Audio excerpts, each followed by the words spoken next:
some feeling, yeah, you know you can call me if you need someone. I need you to hold on. Heaven is a place not too far away. We all know I should be the one to say we all make mistakes. And take my hand and hold on. Tell me everything that you need to say. 'Cause I know how it feels to be someone.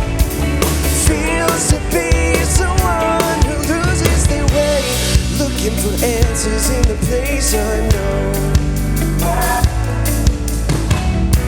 You need the connection, but you can't get close. Painting stars upon your ceiling 'cause you wish that you could find some feeling. Yeah, you know you can call me if you need someone. I need you to hold on. Heaven is a place not too far away. We all know I should be the one to say we all make mistakes. And take my hand and hold on. Tell me everything that you need to say. 'Cause I know how it feels to be someone. Feels to be someone who loses midnight till morning. Call if you need somebody, I will be there for you. Come on. Midnight till morning. Call if you need somebody, I will be there for you. Take you to hold on. Heaven is a place not too far away. We all know I should be the one to say we all make mistakes. Take my hand and hold on. Tell me everything that you need to say. 'Cause I know how it feels to be someone. Feels to be someone who loses midnight till morning. Call if you need somebody, I will be there for you. Midnight till morning. Call if you need somebody, I will be there for you.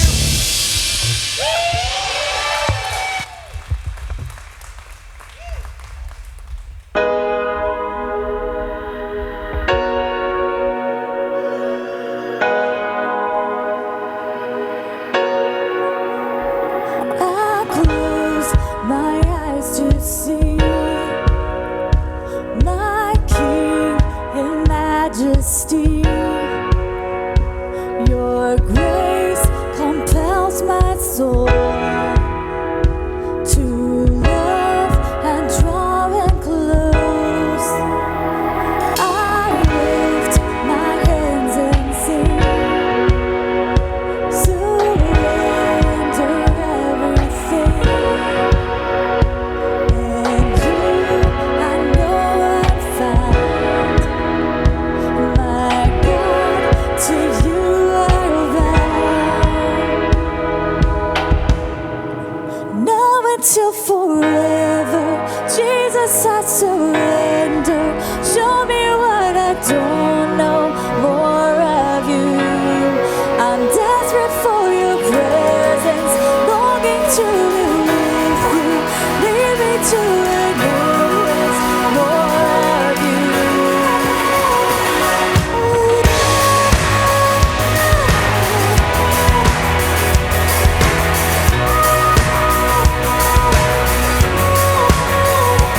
You're the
desperate for your presence, longing to be with you. Lead me to a new place, more of you.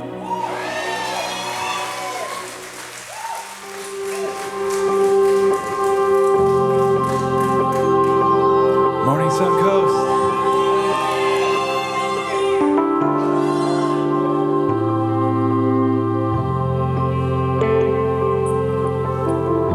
We'll give up a moment, take time just to own it. Let go of the fine line, your balance is forward. In the depth of a canyon, a voice is an ocean. The past is so heavy, my arms are still open. My arms are still open.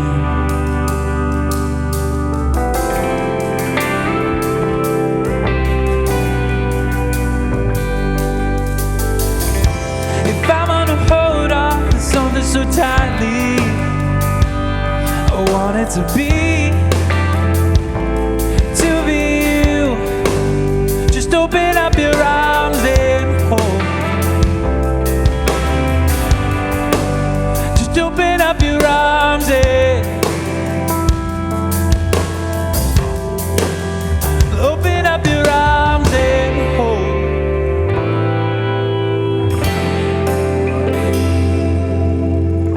When the waves start to carry you out to the open,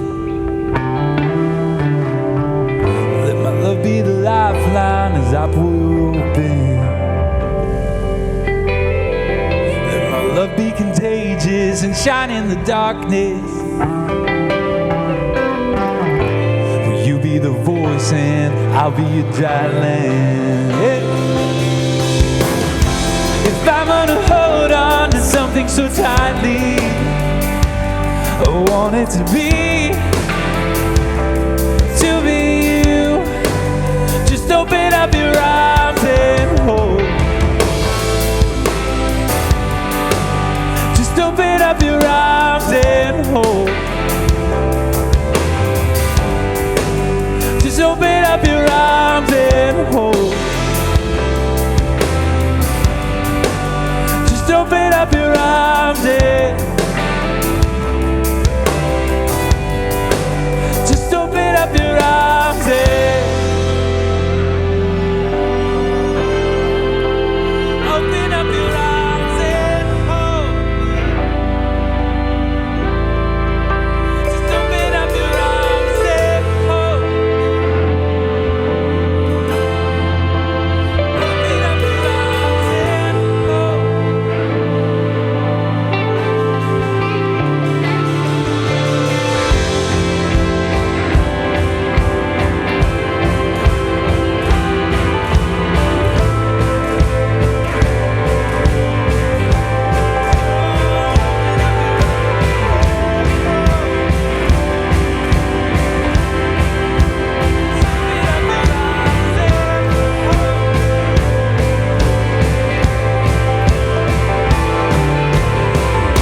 In the deep of the night, when you're trying to fight, you're trying to stand but strength won't hold tight. Let my love remind you, the faith guide you. Just reach out your hands and hold like I do. When the shadows appear and your path isn't clear, you wanna run but crippled by fear. Let my love remind you, the faith guide you. Just reach out your hands and hold like I do. Hey!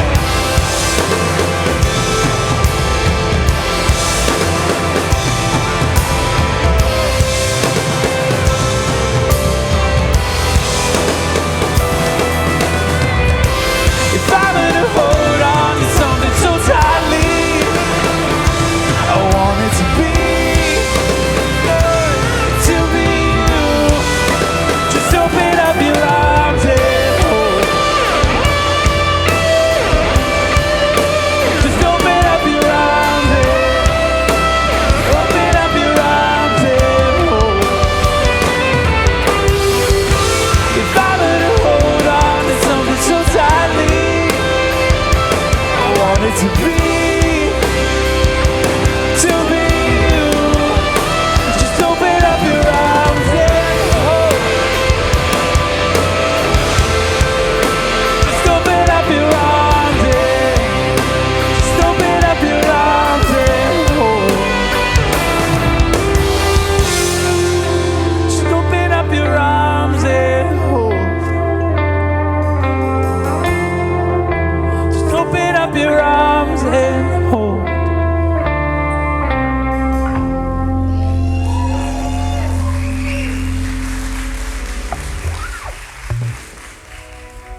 and shadows, my back to the light. I was lost in a fog till you caught my eye. Through the smoke and the mirrors, a glimmer of light. I know there's a place I belong, where I'll see the fullness of love. A child face to face with my God, lost in your awesome wonder. While I wait, I will not be afraid. My faith will remain all the same. Hope in the things not yet seen, found in the greatest of it.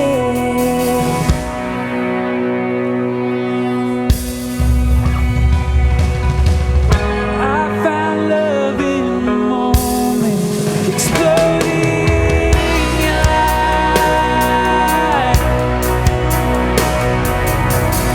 At the cross where the curtains were ripped from my eyes,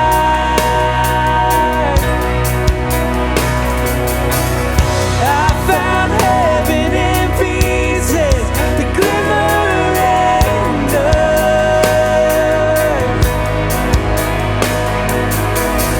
Broken glass in reflection till we shine like the sun.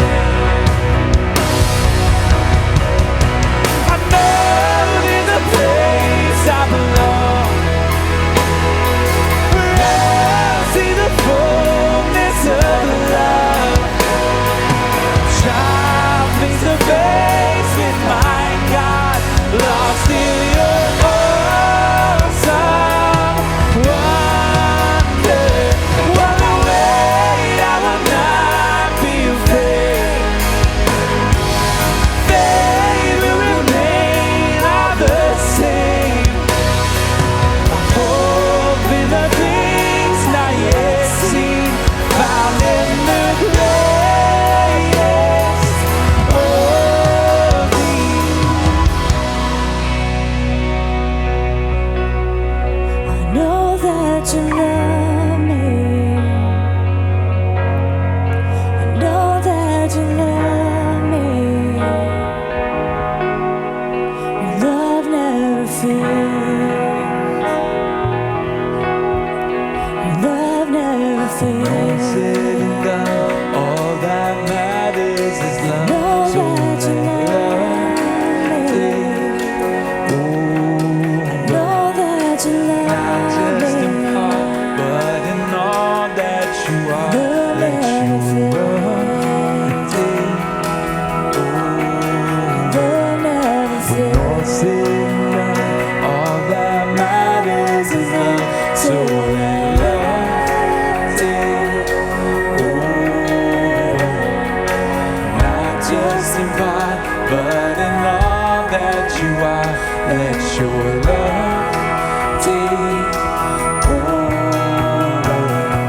When all said and done, all that matters is love. So let love take over. Not just in part.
go back to the beginning.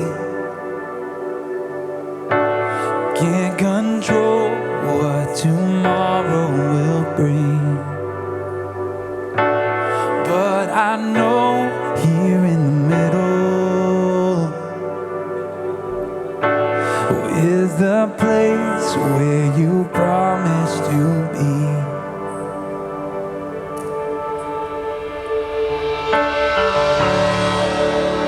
Not enough unless you come. Will you meet me here again? 'Cause all I want is all you are. Will you meet me here again?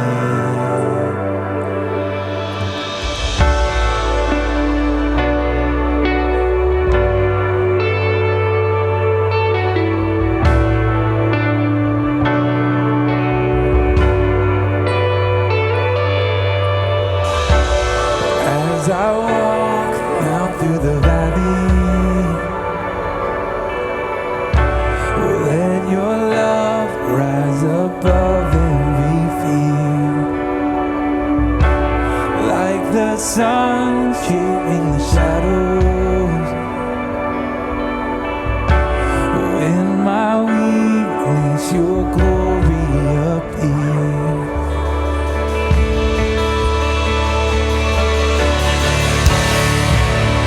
Not enough unless you come.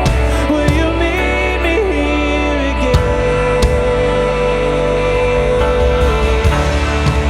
'Cause all I want is all you are. Will you meet me here again?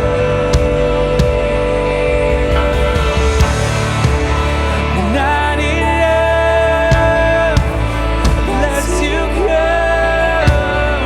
Will you meet me here again? 'Cause all I want is all you are. Will you meet me here again?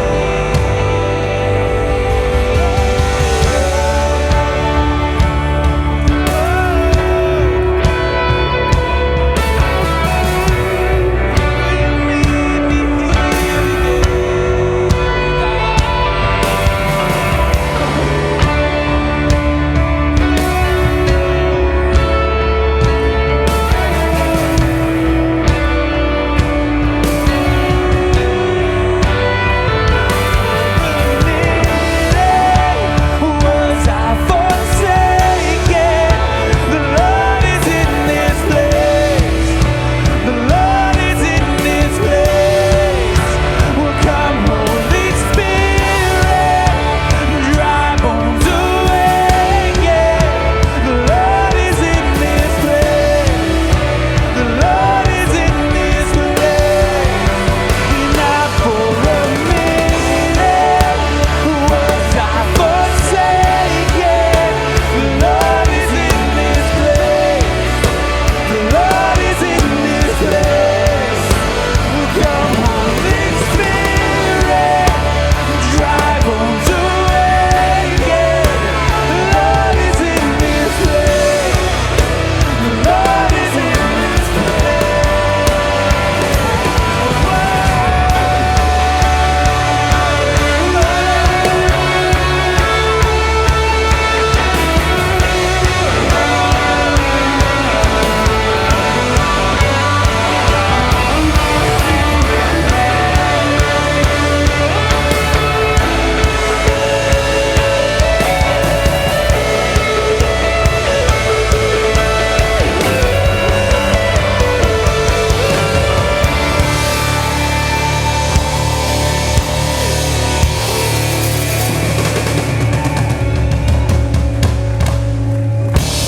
Thank you guys so much for singing out with us. Enjoy the service.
Well, good morning, Suncoast.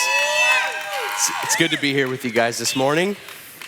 I'm joined here with my good friend Josh Blank. I don't know if you guys remember him from the last Hey, time he was up Suncoast, here. how are you? So the last time we were up here, we were in the value series, and we were talking about the financial values. Money, yeah. Money, yeah. So I'm excited. Today, so for those of you who don't know, this is my good friend Josh. We've been friends for Years now. yeah, it's been like 8 years. Yeah. The topic for today is friends and good, valuable friendships. And when Larry and I were discussing, who to have on stage for this topic, Josh was the first guy to come to mind. And the reason I say that is because Josh is one of my really, really good friends.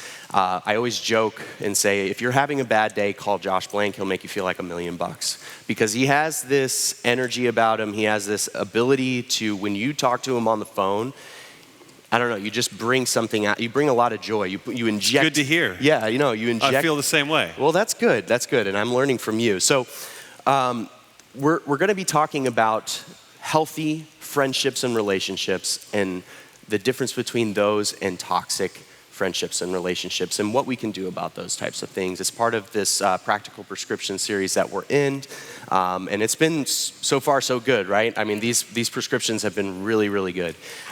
So I hope you guys have been enjoying them. So we're gonna start talking. So let's get back to this idea of you being this phenomenal friend. Well, thank you. I mean, you're too kind. So has this always been something you've been able to do, or is this like a gift that you've just kind of worked on? Good question. I think when I was a kid, if you have those dull moments or those moments where you're a little bit down, I would kind of complain. And my mother was really instrumental. She'd say, if you want to, have a good friend, you need to be a good friend. And I really took that to heart. And I just practiced okay, if I want, these kind of relationships, I'm going to have to be intentional about it. So I would pick people, high school, college, post-college, whatever. And I would just say okay, that seems like somebody with, ethics or integrity or they're fun or whatever it is. And I would just be really intentional about trying to extend what I would love to have extended to me.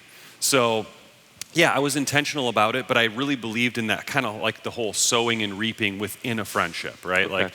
You have to, I think a lot of times we get caught up in well, is it equal, is it not? And I really felt like you have to make an investment up front. You have to reach out to people, sow into them, and it inevitably always comes back to you. Right. And I think that's, kind of the idea of this win-win relationship. So we're basing this whole series off of Jordan Peterson's 12 Rules for Life. It's loosely inspired. We're kind of putting our own spin on this. It's a great book. And so this idea of surrounding yourself with supportive friends, these kinds of relationships can bring about positive change. I think this is a really, really important part of this book and in part of this series.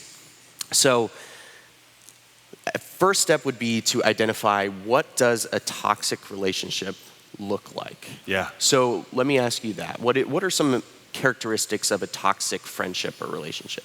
So especially when I was a little bit younger, substances, if your friendship is just about a substance or it's competitive in nature, that's usually a telltale sign you're heading in the wrong direction. So we all have those friends where it's are we really friends or do we just do this activity together and it's kind of a negative activity and it doesn't bring forth good things. So for me, a lot of the toxic relationships were just either based in hey, we're gonna go just drinking and there's never any other activity than that. That was that led me down bad roads, and all the big mistakes in my life were results of that kind of friendship where I was digressing. And I think, you want edifying relationships that build you up. Right. And so a couple of things that I think about is narcissism or competition, right? When we talk, I really feel like you're hearing me, you're listening, digesting, and you're not just waiting to spit out your next couple of words, right? A lot of people do that. They're just waiting to spit out the next word. You're digesting, you're thinking about it, and we have a camaraderie and a shared interest, but also a shared understanding, Right. And that's really huge. So toxicity for me, if there's a lot of substances involved and it's internally competitive, or it's they can't wait to one-upsmanship you in the conversation. They're not even listening to what you're saying. You're just going to jump to the next. Well, you got a story. I got a better story. Those are just these little telltale signs, these little nuances that you might be with a frenemy, right? A friend, but it's internally competitive. And I just think that our time is so valuable. We don't have time for those types of friendships. Yeah, and I think it's, it's that old cliche that I'm sure if you grew up in church or in a youth pastor or some sort of motivational speaker, you heard the term, you show me your friends and I'll show you who you are. We have to be very particular about the people that we directly correlate with, because we will become a byproduct of those people that we surround ourselves with. 100%. And so, these specific traits that you talked about are definitely negative and signs of a toxic relationship. I think also, this one-sided idea of a relationship, and if you're always giving with an individual that's considered a really close friend in your life, and there's no reciprocation. Absolutely. I think that can lead to resentment, first of all. I mean, resentment Absolutely. is a big thing that could happen within a relationship like that. Yeah. And it has to be win-win. It has to be give and take. But this idea of a balance in a relationship it's not that it always is balanced 50-50. That's not a friendship. We're not saying, well, you did this and I did that. That's not what you're looking for, right? I mean, Right. You're looking for a give and take, a shared camaraderie. But I think of a friendship that I had years and years ago, and we're playing golf one day. It's like we were just talking about, it's 4 hours of your life, maybe sometimes 5 hours of your life. You're with this person, right? And so you're really getting to know that person. And then the round is over. I'm getting ready to leave the parking lot, and my buddy kind of rips out of the parking lot, and for some reason my car didn't start. I don't know why, electrical problem, maybe a battery died, I can't remember, it was a long time ago, but I quickly shot him a call or a text, and I said, hey, my car's dead, my house is on the way home, can you just give me a ride home? And it was like, no, man, I gotta get to the fair. And I was like, the fair? Like, we just spent 5 hours together, we're playing at your course, on your timeline, like, I can't catch a ride home. Like, I started really looking at that friendship like, is this a two-way street, right? Am I just convenient for him to fit into his schedule? And years later, he had some struggles in his marriage, and I played counselor. I was the shoulder to cry on. Right. And a couple years later, I went through a similar thing, and the phone calls weren't returned, the text messages were ignored. And I think that's the telltale sign, right? Like, if it's not a two-way street, you're sowing seeds of your life into somebody, and if it's not reciprocal, now I'm not saying it has to be that way every second of every day, every conversation, but if it's completely one-sided, you're setting yourself up for kind of a bummer of a friendship. Well, and something that can be a strain on you as an individual, and it can bring you down. And I think one of the big litmus tests for what a good, healthy relationship looks like is, how do I feel after I leave a conversation with this individual? That's right. When I leave a conversation with you or a couple other of my friends, or my wife, I feel energized. I feel good. I feel like that was a really good conversation. And then there are times that, there are individuals in your life that are constantly draining you. Every time you talk to them, you're like, what was the term that you used? Energy vampire. Yeah, there it right? is. Like, Yeah. they just suck the life out of you. You're Right. having a great day, you're going about your business, and all of a sudden, oh my goodness. And they literally pull the energy out of you. And the rest of the day, you're like, oh, why did I even take that call? Right, exactly. And I think there are times, like you said, when you are going through something Of course. really, really tough in your life, Yep. you're going to lean on your friends more. You're not going to be able to give them that energy back Yep. in that time, but it shouldn't be 100% of the time. It shouldn't be That's right. all the time. So that actually brings us to our first point, which is surround yourself with friends who want the best for you. So when we're talking about this idea of toxic relationships, I think this is the best point, is I know for a fact that you want the best for me and I want the best for you. That's no right. matter what. There is, you always, and what that looks like is not just encouragement as far as oh, you're doing great, Rick. Right. It's like when you call me out and say, hey, I don't think you're living up to your fullest potential. That's something that you're telling me, that's you want the best for me. That's right. So I think that's an important distinction as well. And I think that's a really, really great truth. Well, it's got to be constructive as well, right? The friendship can't, we all have those friends that bring you joy, but there's also those friends that hold you in check a little bit. And we've had conversations where you're just I'm really struggling with this issue, and I don't know where to go. And of course you want to be a support for that person, right? You want to have your buddies back. And that kind of feeds into the whole loyalty thing. Right. I am for you to win, right? Like I am absolutely for you to win because we're running two completely different races, right? I'm running my race with my set of circumstances, my brain, my body, my faith, and you're running a completely different race. So with us, there's not a comparison thing, right? Like there's just no comparison. And I think comparison is kind of the death of joy with friendships. 100%. And we're actually going to get into that later on in this series. So awesome. That'll be a really great subject. There's a proverb that I really love. It's walk with the wise and become wise, for a companion of fools suffers harm. That's right. And that's just a really beautiful way of surmising this whole idea of the people that I surround myself with, I will become a byproduct of those people. Yeah. And we can, Peterson in his book, 12 Rules for Life, he describes like it's easier to find people that will pull you down for sure than it is to help find people that will pull you up. There's a lot of no's out there. You got to say there's got to be a lot of no to relationships. Right. Like anybody can come on and just grab onto you and like suck the life out of you. Right. It is hard. You got to be constructive with this. Right. Like I'm actively constructive with who am I hanging out with. So we've kind of identified what are the attributes of a toxic relationship. Sure. I'd like to go into what are the attributes of a good friendship. What does a healthy friendship look like to you? Yeah, so I think when I think of healthy friendships, like you obviously come to mind, our shared friend who I met through you, Jesse, comes to mind. And there's like a camaraderie and there's like rather than a one-upsmanship, there's like a shared sense of here's an issue that I'm dealing with, here's an issue you're dealing with, and you can bounce it like, Rick, give me a sanity check here, right? Like, and not a comparison, but like a building up of a curriculum of life, right? Like that's what we're looking for. Like I'm struggling with this in my marriage or in my business. What do you think about this? And it's this shared information that you get a perspective shift, one little shift. I think of Jesse a lot in this. Like he's shifted my mindset a couple of times within business. I'm like, wow, that's really helped me, you know? And there's no benefit in it for him at all. He's just sharing his experience. So, and I think about that with you and, maybe the gym or fitness or whatever we're into. This one little perspective shift can really help build a curriculum for your life to improve. And that's a telltale sign of a good friendship. Right. I think another big one is loyalty. Oh, yeah. Like I think loyalty is such a good trait to have within a friend. It is. Good thing you bring up loyalty, right? Because right now a friend of mine is in town. His name is Bruce, and he's a great guy. He just recently lost his dad, and I think he came down here to kind of like reconnect, And I think about him losing his dad, and I just remember, he came. We had a scuffle one night at a tavern, and we were young, right? Yeah. And there was a scuffle, and these guys had kind of like, they had me, I was in trouble.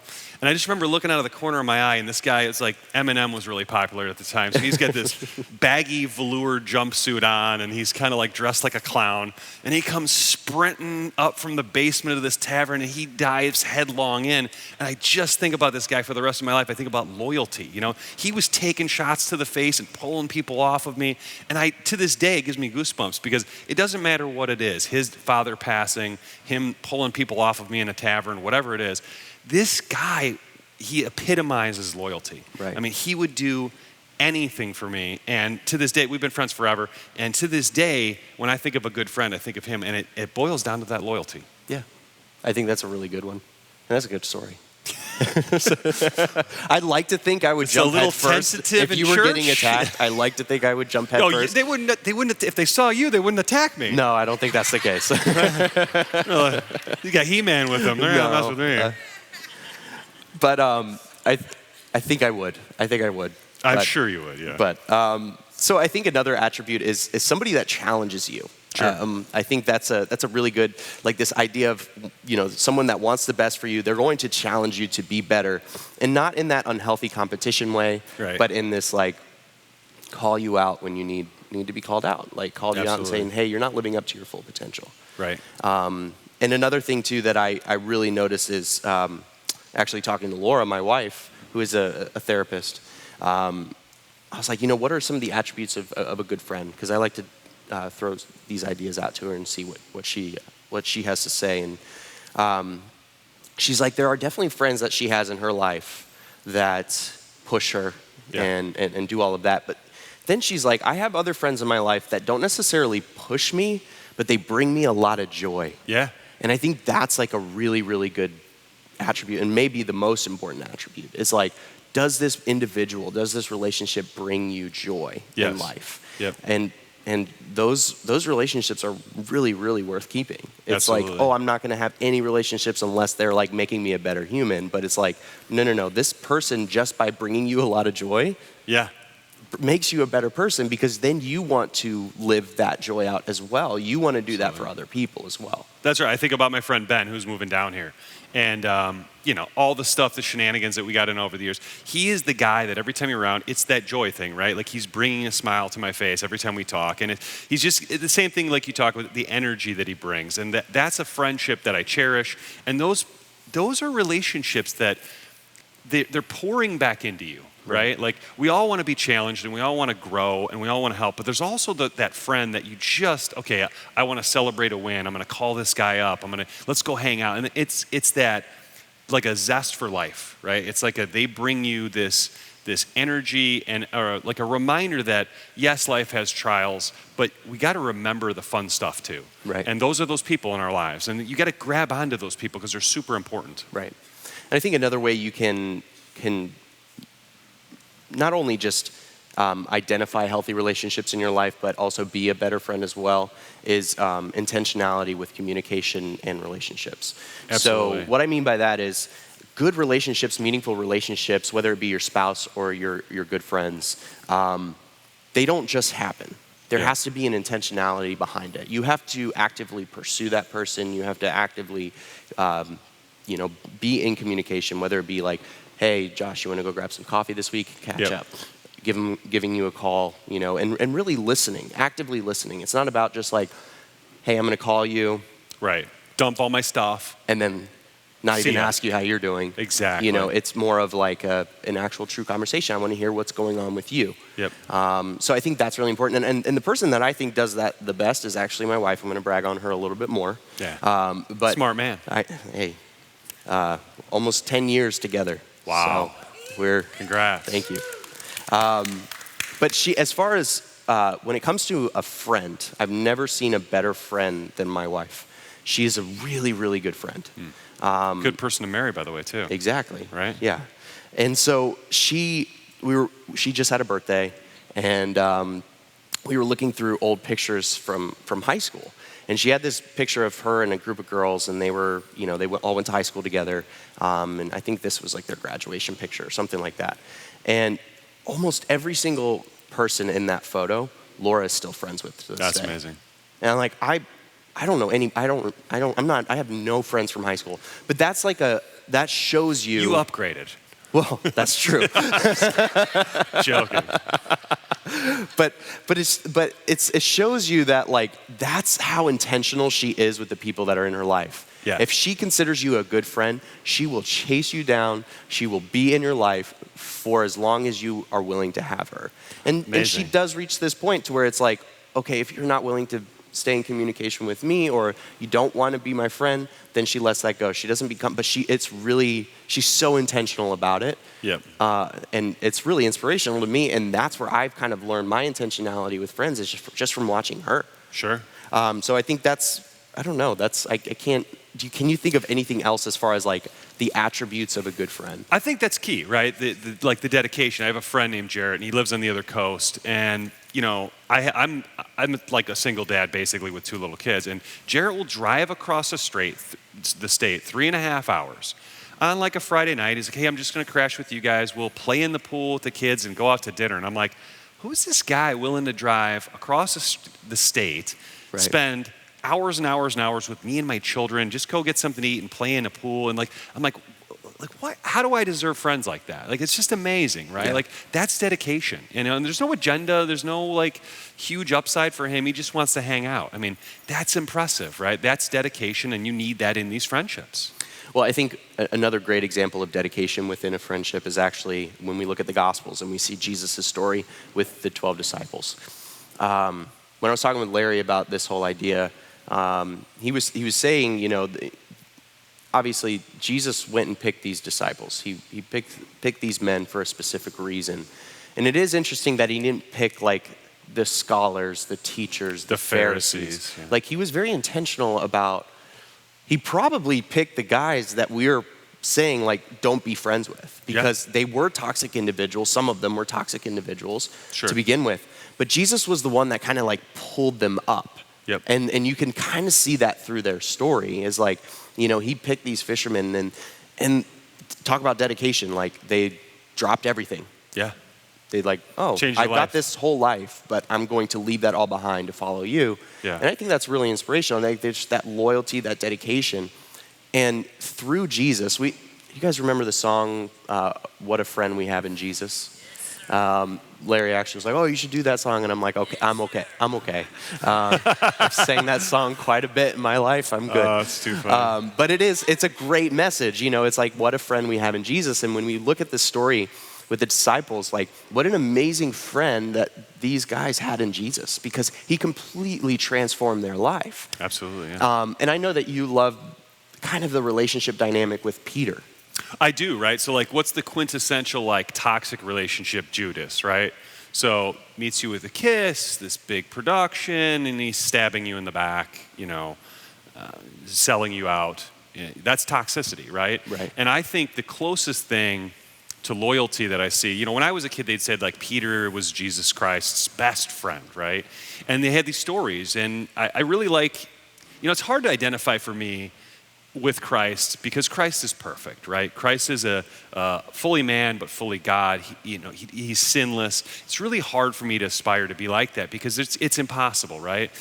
But a character like Peter, I don't think gets the right kind of credit, right? Like they're all, oh, Peter denied Christ. Yeah, Peter's, it's kind of like his, he's a head case. Signature. Yeah, he's a signature, you know, mess up, right?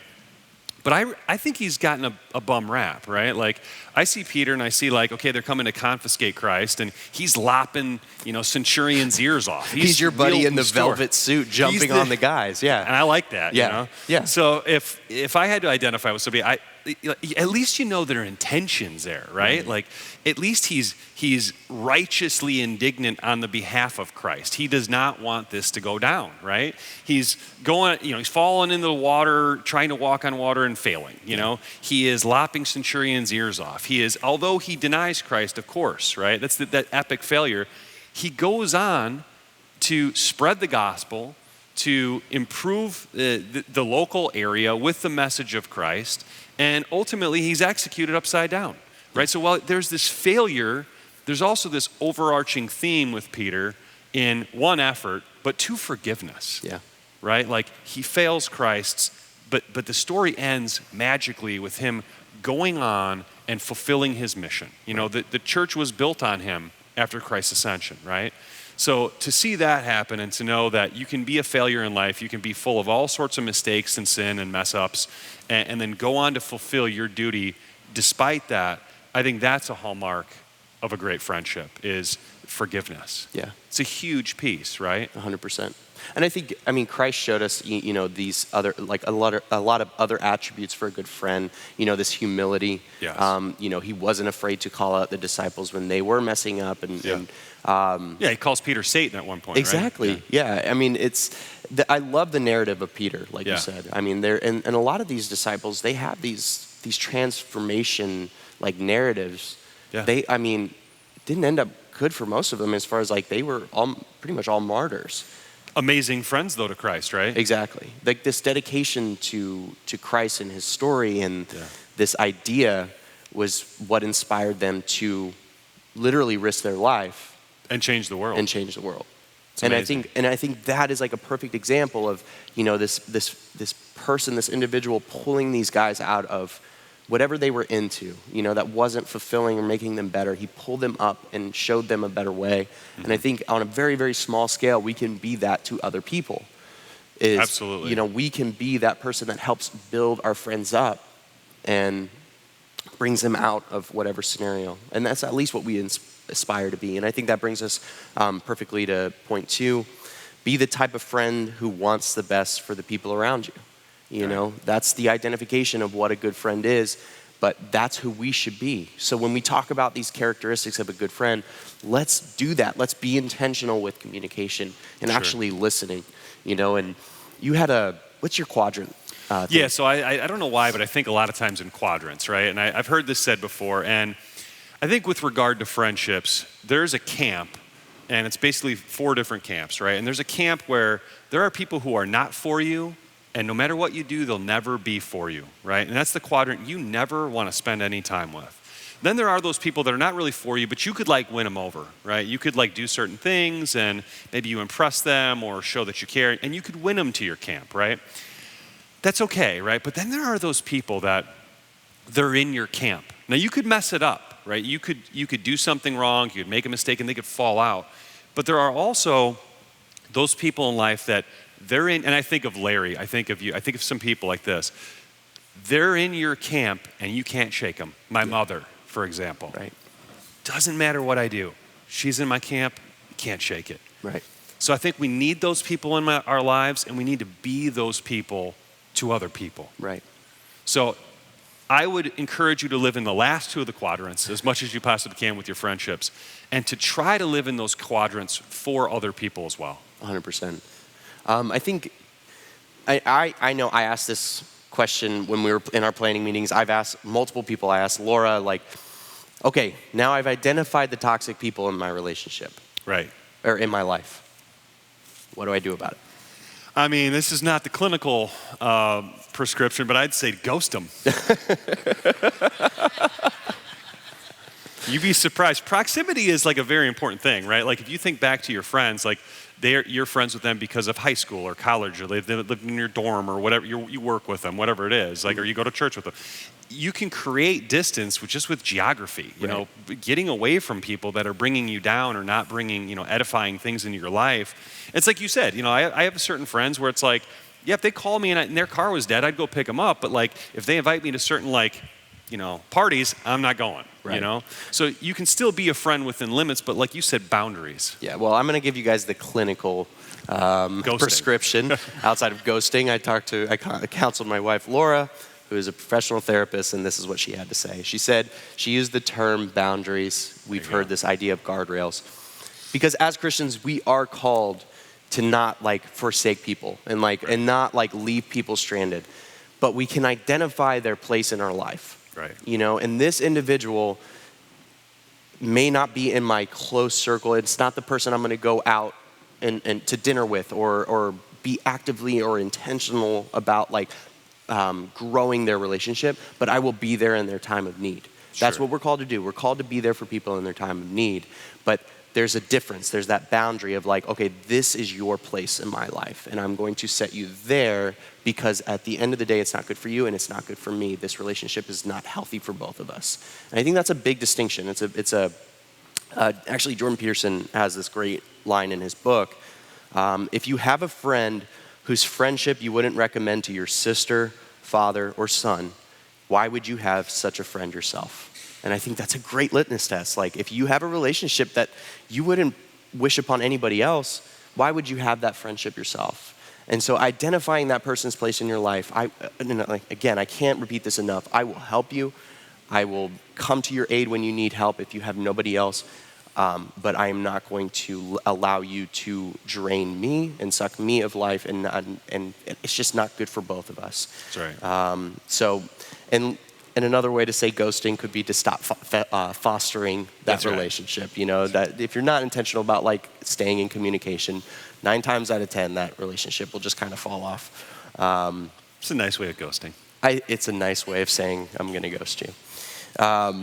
So I want to kind of revisit the last prescription, the last 2 prescriptions, and then we'll give the prescription for today. And you guys should have gotten them with your notes.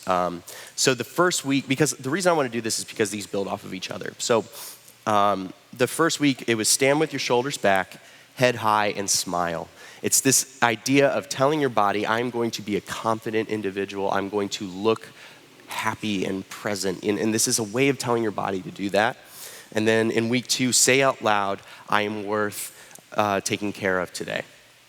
And I think that was, in our planning of that, it was man, some of us have to we have to remind ourselves I am worth taking care of today. Absolutely. You know, and that can be a really hard thing for people. So like, okay, the first week is like telling your body that you're confident and you're worth taking care of. And then literally like in your psychology, I'm going to tell myself I am worth taking care of today. And today our prescription is I will tell a friend I am grateful for them. So Josh, I'd like to tell you, I'm grateful for you, man. Right back at you, buddy. I appreciate you. I'm grateful for our relationship and everything that you bring to my life. And I think that's a really, really good thing. And that's if we can identify those people in our life and we can lean to them and just say, hey, I'm grateful for you. That's you being a good friend. That's you being an intentional friend. And I think that's something that we can all do very easily. And likewise, I'm grateful for the friends you've introduced me to here. The church family, obviously, is huge for me. To be a part of a church that is a hospital and not a courtroom, that hits me here. That to not be judged, to not be told you're not perfect, you're not Jesus, you're Peter, that works for me. And it's a great place to be here, Suncoast. I love it, man. Well, let me pray with you guys real quick. Father, as we come before you today, as we discuss this idea of relationships and friendships, and we're inspired by the type of friend that Jesus was, Lord, I pray that we can actively pursue that idea of being a really great friend and fostering really great relationships in our life and being there for the people in need and being there for our friends. Right now, I pray for this community, Lord. I'm so thankful for them. I'm grateful for them. I feel like we have so many great friends and great relationships right here, and I'm thankful for Suncoast. We love you and we praise you. Amen. Suncoast, it was great to be here with you guys this morning. Thanks for being involved with our discussion, and we'll see you next week.